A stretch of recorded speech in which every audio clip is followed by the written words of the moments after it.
right, we are back. We're back. Hey, so you want to buy a house? This is your host here, Barry B, with Keller Williams Professionals. The So You Want to Buy a House guy. I like that. So you want to buy a house guy, huh? We'll see if that sticks. All right, so we're back with episode 4. All right, so we kind of started out talking about just the planning of getting your new home. Then we kind of got into talking about what you need to know about credit, getting that credit right. All right. Then we started talking about the 5 stages of home ownership, going from getting pre-approval all the way to closing and getting your keys. Okay. So we talked about those 5 stages. Now we want to start getting a little bit more specific into the specific areas that you need to deal with. You need to be addressing. Okay. All right. So episode 4 is getting that pre-approval, getting pre-approved for a loan. All right. Getting pre-approved for a loan. All right. So pre-approval is basically the bank determining how much money they can borrow you to buy a new house. That's basically what it is. It's a process that they're going to use to determine how much money they're going to borrow. And you want to get that pre-approval, okay? Right now, the inventory is low. Now, it's not a lot of homes for sale. You're getting a lot of multiple bids on homes. And most of your sellers nowadays, they're going to want you to come in with a pre-approval letter. Okay. They want you to come in with a letter stating this bank is behind you and they have pre-approved you. Now, understand that pre-approved you for that home loan before you make an offer. Because when you make an offer for a home, that's one of the things they're going to ask you for is that pre-approval letter from the bank, from your lender. Okay. So that mortgage pre-approval, that basically tells them how much money they're going to borrow, they're going to loan you. All right. And with the pre-approval, lenders look at your income, your asset, credit scores, to determine if you would qualify, if you would be approved for a loan. So we're going to kind of get into all of those things. One thing that you don't want to do is start looking for homes that may not be in the price range or the price point that you can afford. You know, you don't want to go looking at $500,000 homes and the bank says we're going to loan you $300,000. You're going to get your hopes dashed. So we don't want to do that. And the good thing about this, not only does it give you leverage with the seller, but it also lets you know this is the area I should be looking at. Okay. This is the area I should be looking at. All right. So, like I said, the process of determining how much loan they will approve you for. Okay. Now, understand it's pre-approval. You get the full approval once you find a home and they get the contract and they start working on that. Okay. So the pre-approval doesn't mean you're guaranteed to get the loan. Okay. All right. So some of the things that you're going to need to get pre-approved, you need to write this down, share this with your friends. You're going to need this. 99.9% of all mortgage companies are going to want this information. Start getting it together now. All right. How about proof of income, proof of assets, good credit, employment verification, and then there's other documentation. So we're going to kind of get into those different things. Okay. First, proof of income. All right. So most of your mortgage companies are going to want pay stubs. They're going to want at least 2 months of pay stubs, at least 2 months. Some ask for 3, but that's they will let you know, but you're going to need at least 2 months of pay stubs. They want to know how much you're making. They want to know the consistency. They want to make sure that you can be able to pay that mortgage note. They're also going to want the W-2s statements for the past 2 years. So this is, like I said, this is information you can start gathering. So if you don't have it or you can't find it, start looking for it. I think most companies you can that you work for, you can go back to them and say, "Can I get that copy of that my W-2 from a couple of years ago?" All right, and so W-2s and also your 1040s, your tax returns for the last 2 years. They're going to need all of this information. Now, also, what they're going to need, like I said, with your pay stubs, if you got any overtime, any bonuses or commissions, and then there's other income like rental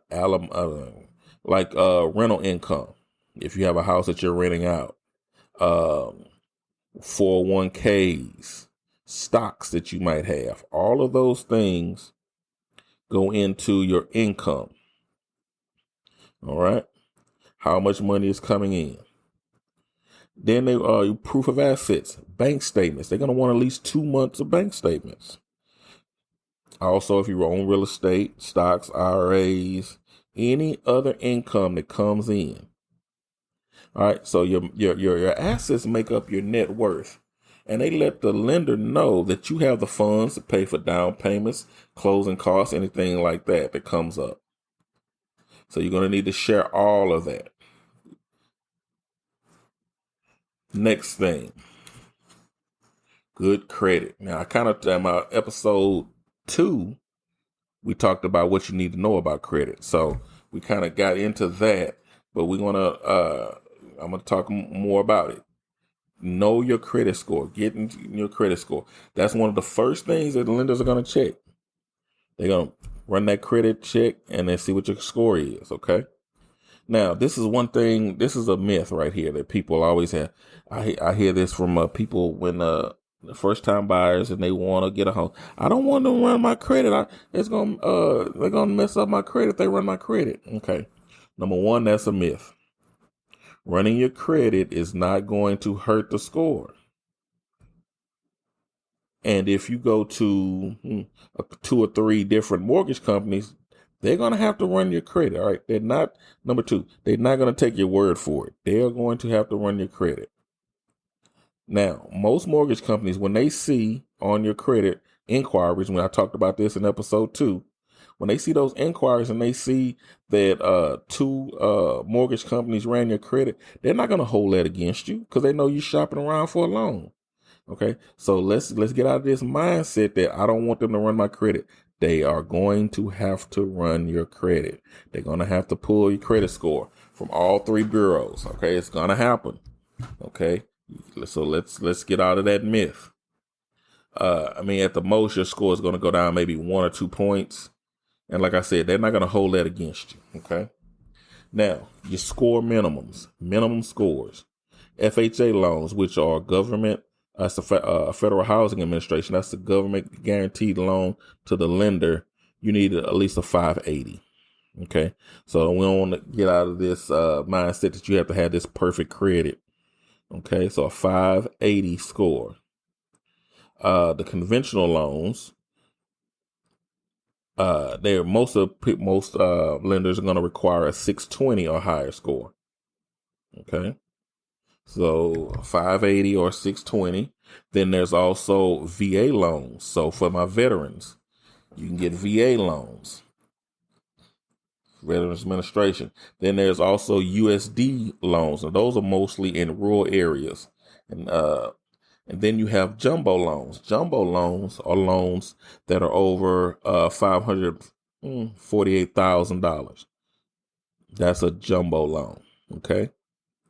Now, with the FHA loans, I told you just before, you'll need 3.5% down payment. That's one of the good things about that FHA loan. It's a low credit score and a low down payment. Conventional loans at that 620, usually 5 to 10%.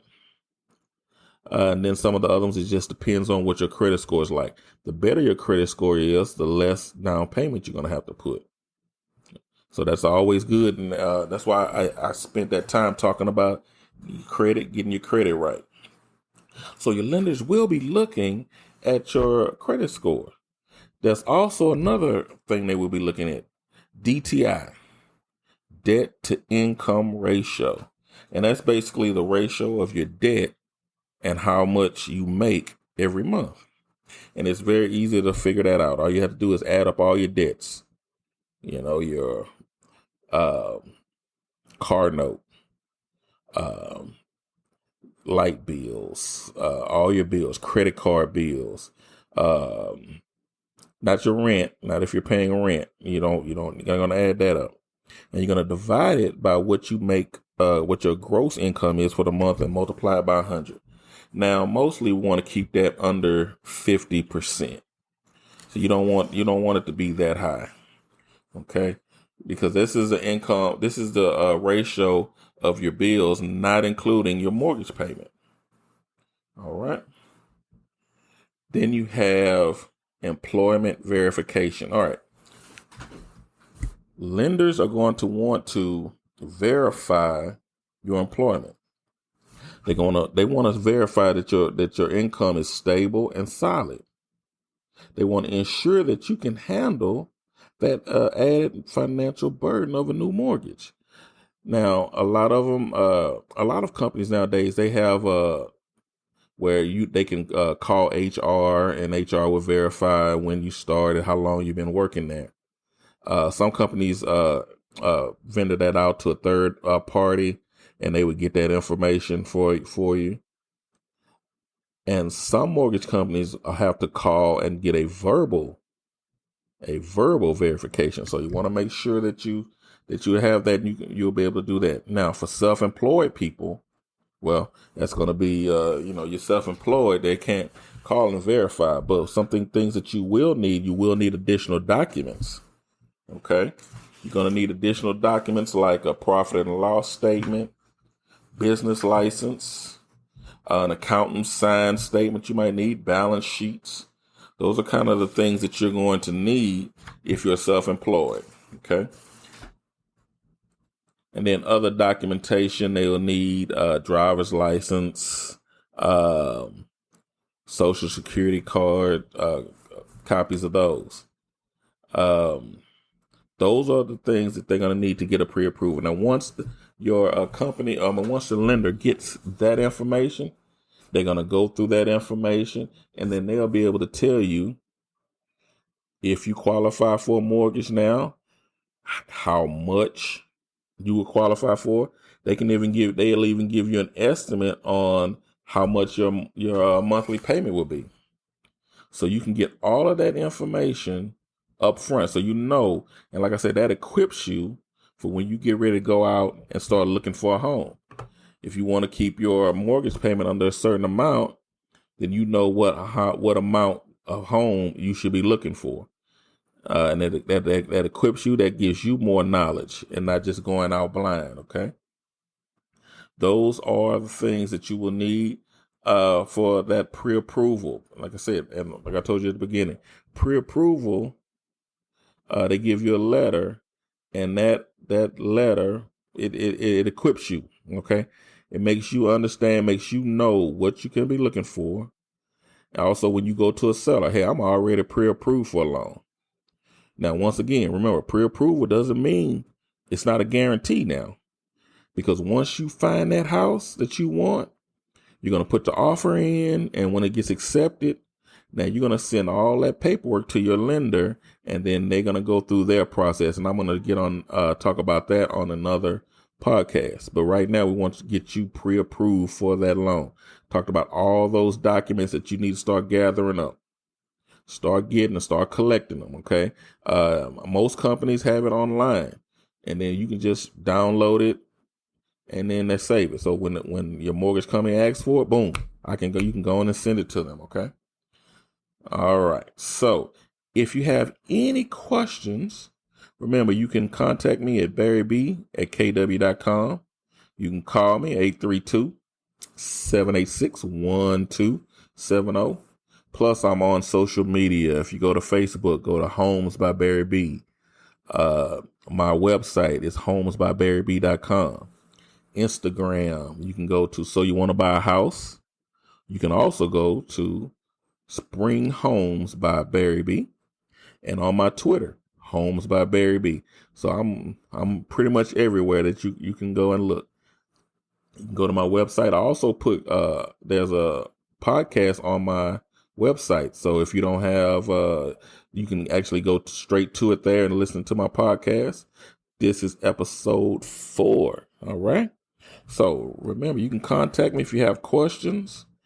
Now I serve the Spring area in Houston, but the information I'm giving you is good anywhere in Houston, anywhere in Texas, pretty much anywhere in the United States. Now when we start talking about first time home buyer programs, now that some of those get specific to the county you're in, the city and the state. But this information I'm giving you now, this is for everybody. Okay. This is for everybody. So I don't care if you're in Pearland, if you're in Pasadena, you're in Sugar Land, you're in Katy, Humble, Cypress, the Woodlands, Conroe. All of this is for you in Houston, okay? All right. So we're gonna so just know that you can get a contact with me at any time through all of those. Barry B at kw.com, homesbybarryb.com, 832-786-1270. Hit that subscribe button, okay? That way when the next podcast comes out, it'll notify you and let you know.